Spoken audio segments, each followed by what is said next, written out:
Main event of the evening.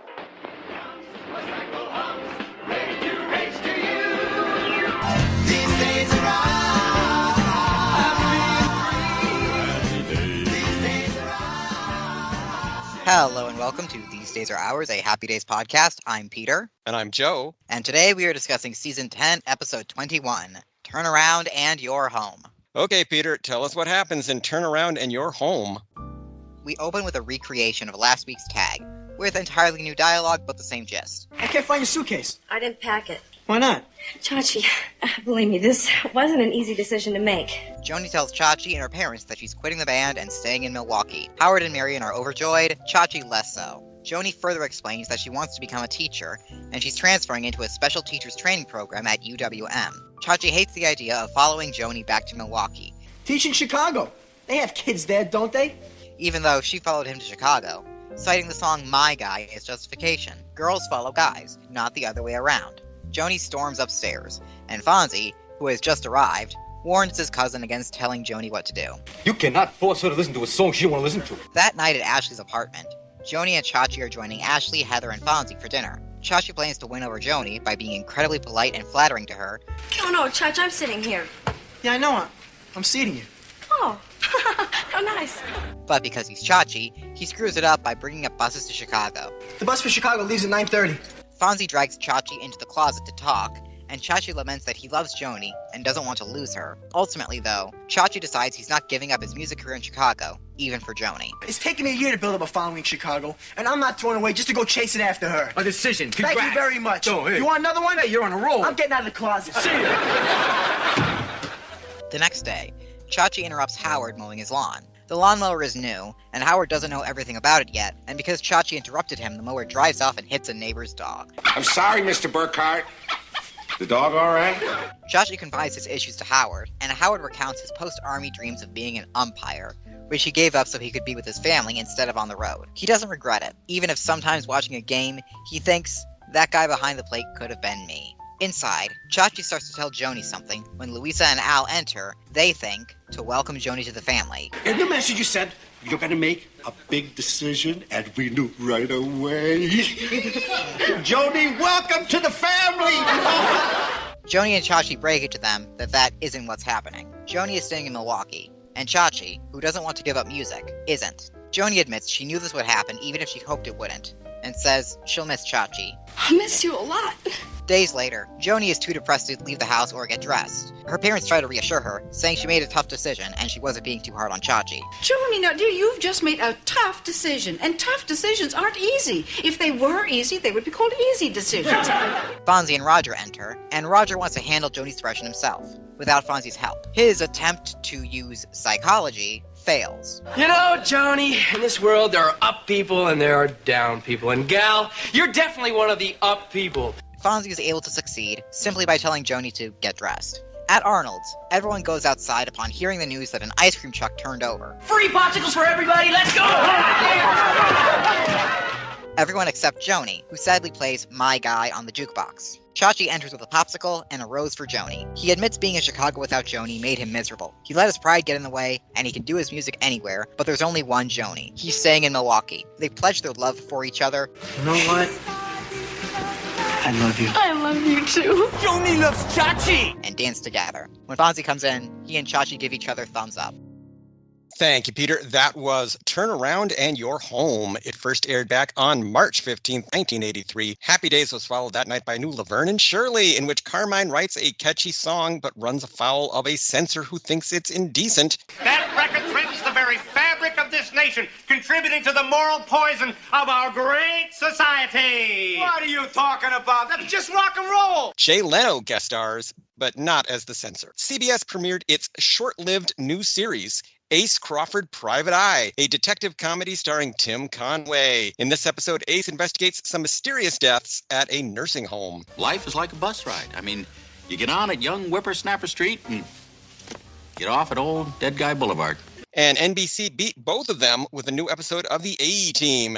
This week, Hannibal and his men help some shopkeepers who are being pressured for protection money by the mob. So, Peter, of those three choices, what are you watching? Yeah, I'm watching The A-Team. My apologies to Ace Crawford.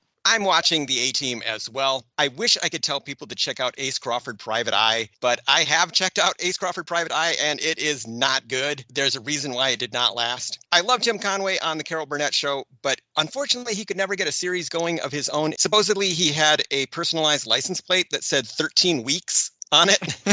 Well, at least he had a sense of humor about himself. Turn Around and Your Home was directed by Jerry Paris and was written by Rich Carell and our pal Fred Fox Jr. Their most recent episode was A Little Case of Revenge. As for guest stars this week, there's nobody new. Scott Baio, Aaron Moran, Ellen Travolta, and Al Molinaro have all returned from Joanie Loves Chachi. The final episode of that show aired a couple of weeks after this one. I will remember you. Will you remember me?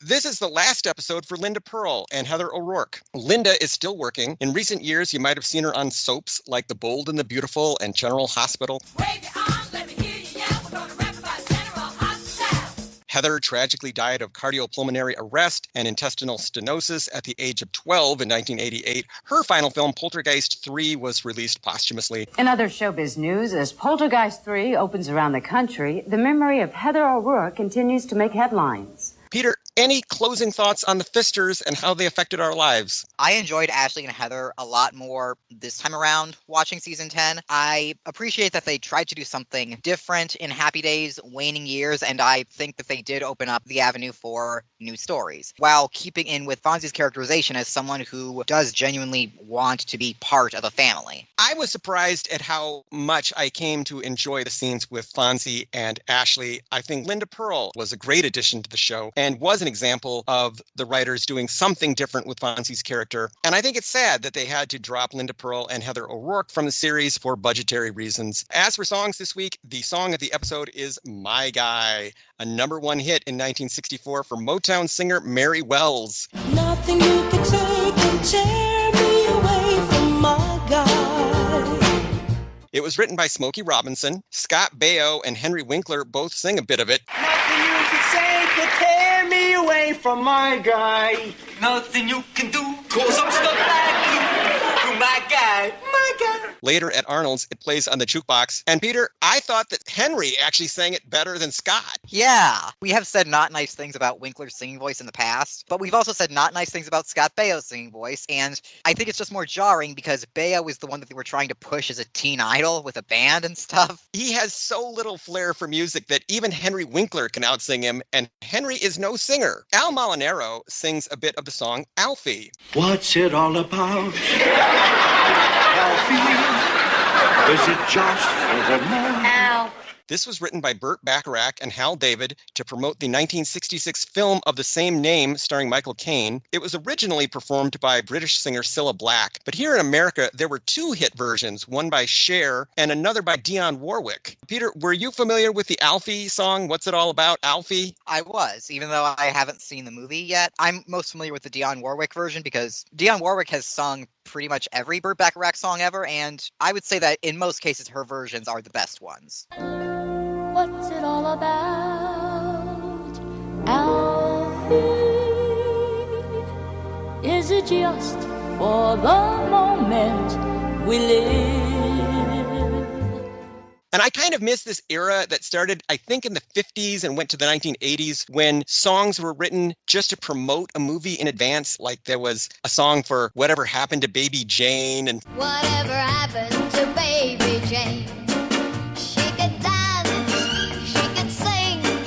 I think the last example was Ghostbusters. And sometimes if these preview songs were a hit, they would have to find a way to work them into the movie at the last minute. And that's what happened to Ghostbusters. And if you're lucky, you can get an Oscar nom, like Ghostbusters. I was thinking of another Bacharach and David song they wrote for a movie, which was The Blob.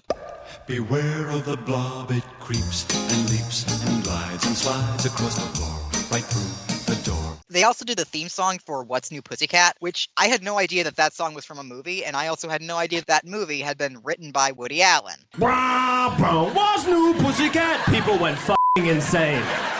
And then at Arnold's, we hear Tutti Frutti by Little Richard.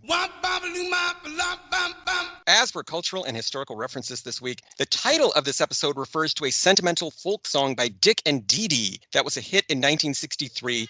Whoa, what was that? Oh, I think that was the train. I'm outside on my lunch break, and okay. If you hear a train, that's what it is. It's a train. Okay. The title of this episode refers to a sentimental folk song by Dick and Dee Dee that was a hit in 1963. Turn around and you're two. Turn around and you're four. Turn around, you're a young man going out of the door. It's about children and how they grow up so quickly. The original line was, turn around and you're grown. Peter, were you familiar with that song? I was not, no. The reason why I know it is that Joel on Mystery Science Theater 3000 recited a bit of it to Tom and Crow when he thought they were growing up. Aww. And that song was actually co-written by Malvina Reynolds and Harry Belafonte. So, That's quite a pedigree. Yeah. Joanie says she talked to Dean Thompson at UWM. George, come on. I already called Dean Thompson at UWM. The university does have a school of education for those pursuing a teaching career. You need to have at least 2 years of basic courses before you can enter. The man who served as dean of that school in the mid-1960s was named George W. Denmark. And Peter, I don't think that Joanie has 2 years of basic courses. She maybe has 1. Time is weird on happy days. Fonz tells Chachi he has to be calm, cool, and collected. You gotta be calm, cool, and collected, pal. Don't worry about it, Fonz. This idiom dates back to at least the 1890s when it appeared in print in the Boston Daily Globe. I'm not a calm, cool, collected person, so I don't think that phrase has ever applied to me. Peter, are you calm, cool, and collected? Oh, Lord, no. I am a profoundly anxious person. Now, what's that rule? Play it cool. Heather speaks a little French at dinner. Merci beaucoup, mon cher ange. I believe she says, merci beaucoup, mon cher ange, which means thank you very much, my dear angel. Aw. Ashley serves beef stroganoff. I tell you something, beef stroganoff, this is my favorite. Oh. You have any ketchup? This is a traditional Russian dish dating back to the mid-1800s. Real beef stroganoff is simply pieces of sautéed beef served with a sauce of mustard and sour cream. But there are variations around the world. In America, for example, it's usually served over a bed of noodles or rice. By the way, the meal is named after the Stroganovs, a family of powerful landowners and merchants in Russia. Peter, have you ever had beef stroganoff? I have not. I feel like I should. It sounds delicious. But to be honest, it really can't compare with Joanie's, Salisbury steak. Salisbury steak, meanwhile, is an American dish invented by a chemist named James Salisbury. Better things for better living through chemistry for the finer world we want. It's just ground beef mixed with other ingredients and then topped with gravy and then usually served with side dishes like mashed potatoes. It became a popular offering at diners and then started appearing in frozen dinners. I gotta blow the whistle on these Encore Salisbury steaks, Al. What's the call, Ref? There's just too much food here for one official. I can't finish all these juicy flame-broiled Salisbury steaks all by myself. Time out, Ref. Encore's a 2-pound family-size entree. Let's kick off dinner at 6 tonight. Peter, how familiar were you with Salisbury steak? Also not very familiar. You're not missing anything. I thought it had something to do with England or the Earl of Salisbury or something, but no, it was invented by a chemist, which makes it sound delicious. Chachi compares Joanie to Ingrid Bergman in Casablanca. The flickering glow of the candlelight makes your eyes sparkle with the same intensity as Ingrid Bergman's in Casablanca. The Swedish actress Ingrid Bergman enjoyed a run of acclaimed and successful films in the 30s and 40s, but will always be most closely associated with her role as Ilsa Lund in 1942's Casablanca. Why my name, Richard? Because you're getting on that plane. I don't understand. What about you? I'm staying here with him till the plane gets safely away. No, Richard, no. What has happened to you? Last night Last night we said a great many things. Bergman's career and reputation were damaged in the 1950s when she left her husband for Italian director Roberto Rossellini. I never will forgive her for running off with that foreigner. Yes, sirree, I crossed Ingrid off my list in 1949. She died of cancer in 1982, just months before this episode aired. Peter, were you familiar with the Ingrid Bergman scandal of the 1950s? Yes, I was. I learned about it reading about Hedda Hopper, the gossip columnist who was very conservative, hated communists, and out-of-wedlock sex, and all that good stuff. Howard says that he went to umpire school and went to work in the minor leagues after getting out of the Army. I wanted to call those balls and strikes and all those close plays at the plate, and throw the manager out of the game. You're out of there! There are numerous such institutions in America, including the Harry Wendelstedt Umpire School and the Umpire Training Academy. The courses there will take several weeks and cost you a couple $1,000s, but after that, you'll supposedly be qualified to work in the majors as an umpire. I mean, that sounds like a pretty good deal. If I didn't have a job already, I might spring for that. That doesn't sound like a bad life to me. Howard then pretends to be a major league umpire and throws Leo DeRocher out of the game. My mother's a what? That does it, DeRocher! You're out of the game! Leo was a Hall of Fame baseball player and manager from West Springfield, Massachusetts, who was notorious for his many, many clashes with umpires over the years. He is still a controversial figure in baseball today, so I was somewhat familiar with the name. I first remember baseball as being introduced to Leo DeRocher on a Friday night in Philadelphia. The man scared me so much that I didn't know what I would do in baseball. Other observations this week. This episode, as you pointed out, does not recycle any footage from babysitting. The scene where Joanie says she's quitting the band is filmed from scratch with different camera angles and different dialogue. Do you think they're making more work for themselves? What's going on here, Peter? Why don't they just reuse the old footage? Maybe they just felt like putting extra effort into it. Maybe, like you said, they're just making too much work for themselves. Maybe they just wanted to make this episode able to stand on its own and not just be a sequel to babysitting, even though it basically is. Chachi is such a tool in this episode. It's difficult to see why Joanie wants to hold on to him so badly. What is the appeal there of Chachi to Joanie? I don't know. He's cute, fine. Lots of guys are cute. They're a dime a dozen. You can pick one off the street. They say these geeks come a dime a dozen. I'm looking for the guy who's supplying the dimes. Joanie, you deserve better. I'm sorry. This week, I figured out what is wrong with Joanie and Chachi's relationship. And it's that they don't seem to just enjoy spending time together or hanging out. Compare that to Howard and Marion. Howard and Marion love spending time together, and they do hang out. And then Richie and Lori Beth, they also just enjoyed each other's company. And I can't imagine Joanie and Chachi being that way. They have a physical attraction to each other, but they just don't seem like they could be friends as well as lovers. So I'll be your friend, and I'll be your lover. What do you think? Yeah, I predict that their future relationship is just going to be lots and lots of clashes, followed by an acrimonious divorce, followed by an acrimonious remarriage, followed by an even more acrimonious second divorce. That's what we would have gotten if Happy Days had gone to season 12, 13, 14, 15. Ashley must be doing all right as an accountant if she can afford a place with a walk-in closet. I've never had a walk-in closet. Look at this closet. Look at this. I'm walking in it. It's a walk-in. Obviously, the reasoning is that they're filming a scene in there. It's not a real closet. That's the Doylist explanation. The Watsonia explanation is just Ashley has a really big closet. I was jealous of that closet. That looked awesome. It's telling that Roger, not Potsy, is the one who tries to apply psychology to Joanie's problem. Potsy does get mentioned, though, doesn't he? He does get mentioned at one point. I lost Potsy's phone number. Can you believe that? Peter, were there any outstanding fashions in Turnaround and Your Home? Flip shows up wearing an amazing, anachronistic, bright red crop top shirt, and I was delighted when I saw it, and I was sure that that was going to be the fashion highlight of this episode. And then Chachi came into Arnold's wearing this stupid, amazing jacket with an eagle on the back and what I believe is a Chinese dragon on the sleeve. I kind of want to own it and kind of don't. It would kind of be a cursed object because Chachi wore it.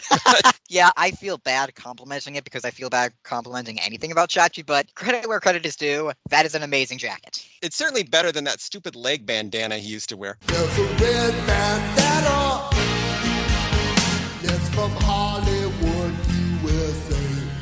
So, Peter, I will ask that age-old timeless question, was this episode any good? It's a real bummer that Linda Pearl and Heather O'Rourke's last episode with this show is one where they're completely incidental to the plot, and it's a bummer that it's such a crappy plot. It's just yet another inane Joanie-Chachi relationship episode. I hate it. That being said, there were two jokes that I really, really liked.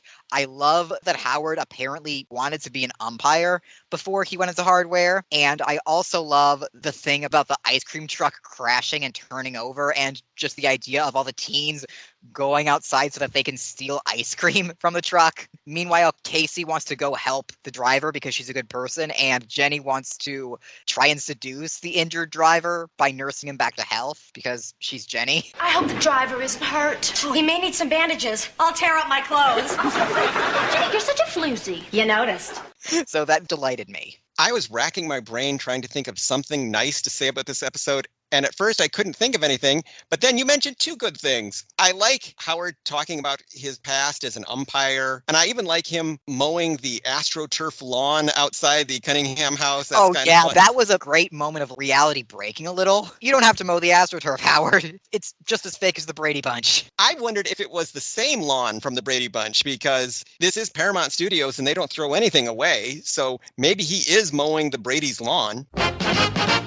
And I did like the stuff about the ice cream truck, but that comes very late in the episode, way too late to save it. Most of this episode is Joanie and Chachi bickering, which is my least favorite kind of thing to have on Happy Days. I don't like to see them getting along. I don't like to see them arguing. So this is not an episode for me. If you're a big Scott Baio fan, I guess this is for you, but I don't know how many of those are still left in the world. So this is one, definitely I would say skip it. Skip it, skip it. Come on, everybody, skip it. So, Peter, how can people keep up with us and find out about all the wonderful things that we are doing? Listeners can follow us on Twitter while it still exists at Fonzie Podcast. They can follow me on Blue Sky at petervillefranc.bsky.social. I'm still on Twitter at Joe_A_Blevins. You can find this podcast online at thesedaysaroours.libsyn.com, and you can email us with questions, comments, and concerns at thesedaysarOursPodcast@gmail.com. So, Peter, what do we have on the docket for next week? Next week, it's the season 10 finale and the last appearance of Casey Cunningham. It's Affairs of the Heart, and I really hope that it's more interesting than the last 2 weeks have been. I think this episode will turn things around for us, so see you later, alligator. In a while, crocodile. Did you ever have the feeling that you wanted to go and still have the feeling that you wanted to stay? You knew it was right, wasn't wrong, still you knew you wouldn't be very long. It's tough to have the feeling that you wanted to go, still have the feeling that you wanted to stay. Start to go, change your mind, start to go again, but change your mind again. It's tough to have the feeling that you wanted to go, still have the feeling that you wanted to stay. Do, re, mi, fa, sol, la, si, do, I go. If you hear a train, that's what it is. It's a train.